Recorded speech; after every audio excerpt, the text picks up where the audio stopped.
Hi, I'm Reverend Rodrigo Solano, the minister at the Unitarian Universalist Church of Olinda.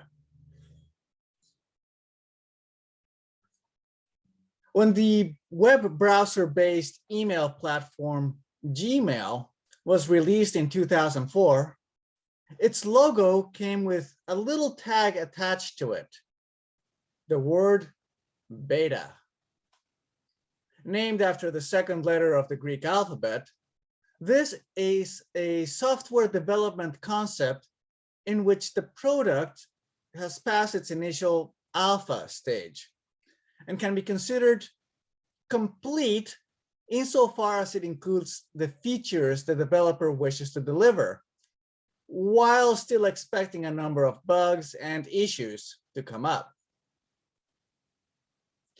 There are many ways of doing beta, but one way is to do a limited release of the product for some live testing by an initial cohort of users. Indeed, at first, you could only get a Gmail account by invitation only from another user. Getting an invitation wasn't all that difficult, as each user had 100 invites to give.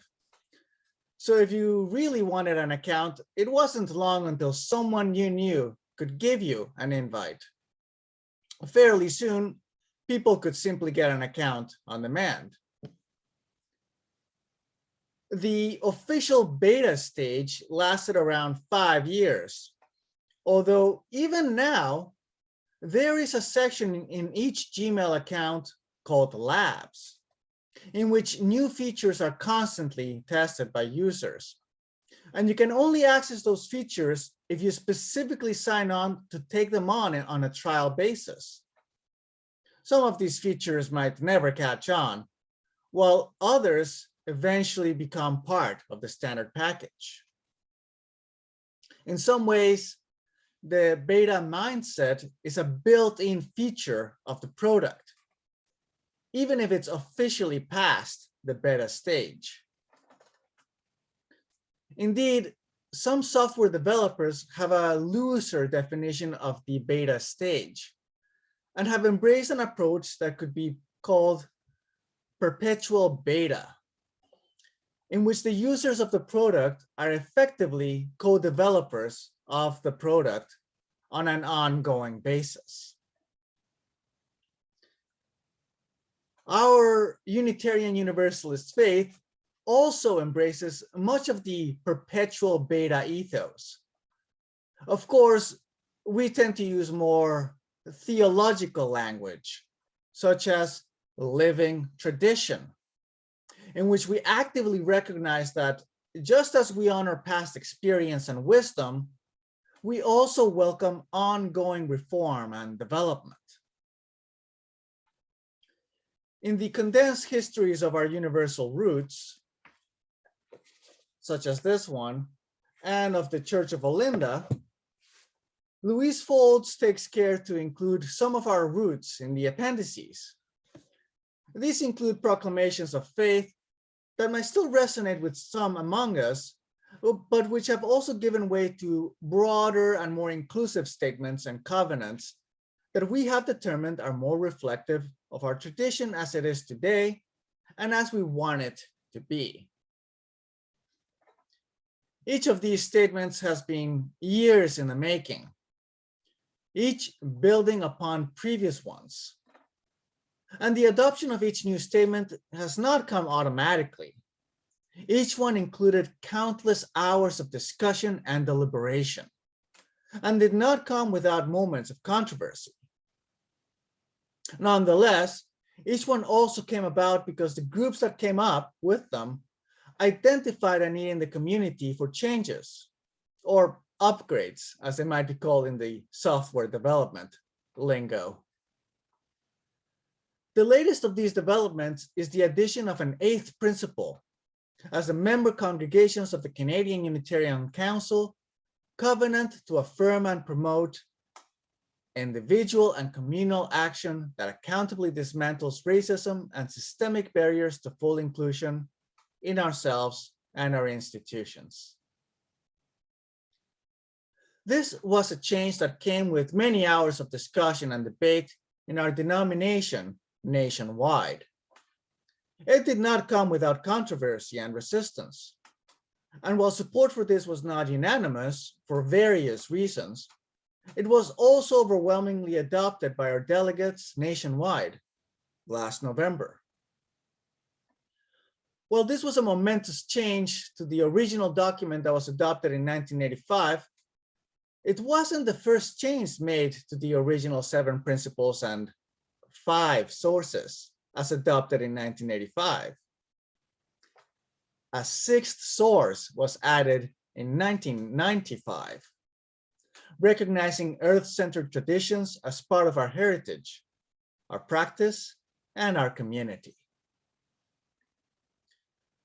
The 8th principle is only the latest addition, and the wording adopted in Canada is itself modified from a similar proposal in the United States, which is still under consideration by the Unitarian Universalist Association.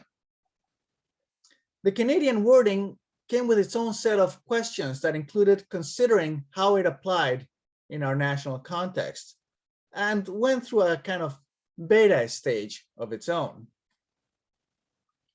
The original 7 principles and 5 sources, later 6 sources, were themselves a product of a wholesale revision of the previous 6 principles that had been adopted in 1961. I won't go through all the 6 principles from 1961 here, but if you were to look at them, the similarities and the differences would likely jump out at you. Obviously, 6 principles are different than 7. Also, the order is different. The wording and general sentiments, however, would look rather familiar, and much of it was carried over into the newer 7 principles of 1985. There would, however, be some wording that would immediately look rather strange. The conspicuous use of the word man. In the 1961 statement, its 3rd principle speaks about the dignity of man. Its 4th principle speaks of a world community founded on ideals of brotherhood. And its 6th principle proclaims to encourage cooperation with men of goodwill in every land. I think we know what the intent of those words was, but the impact it will have on us now is of a gender-exclusive use of language. It will not surprise you that it was in large part the initiative of women in our movement that prompted the revision of the principles in the 1980s.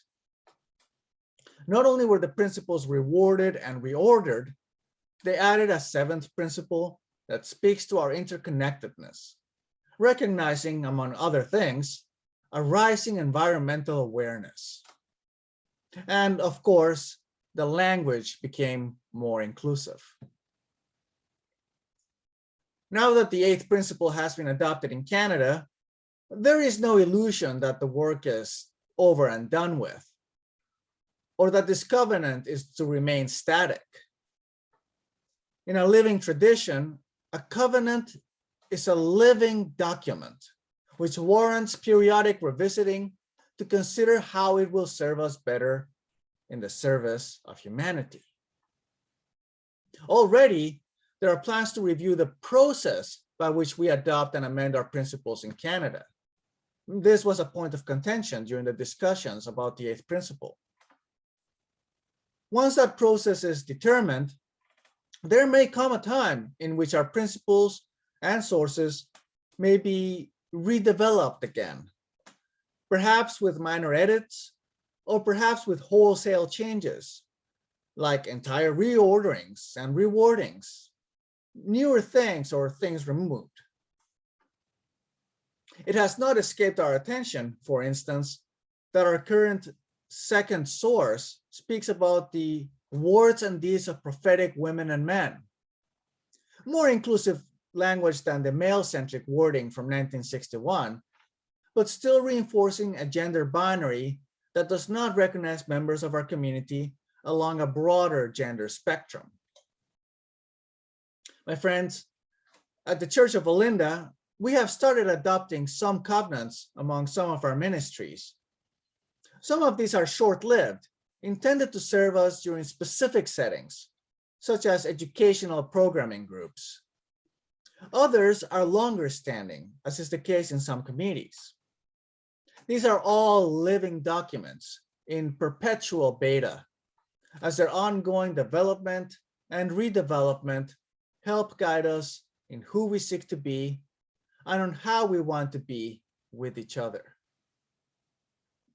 My friends, in a living tradition, we continue an ongoing practice as we make our church the place where we practice being human. My friends, may this practice be our ongoing covenant. So may it be in optimism and grace. Amen.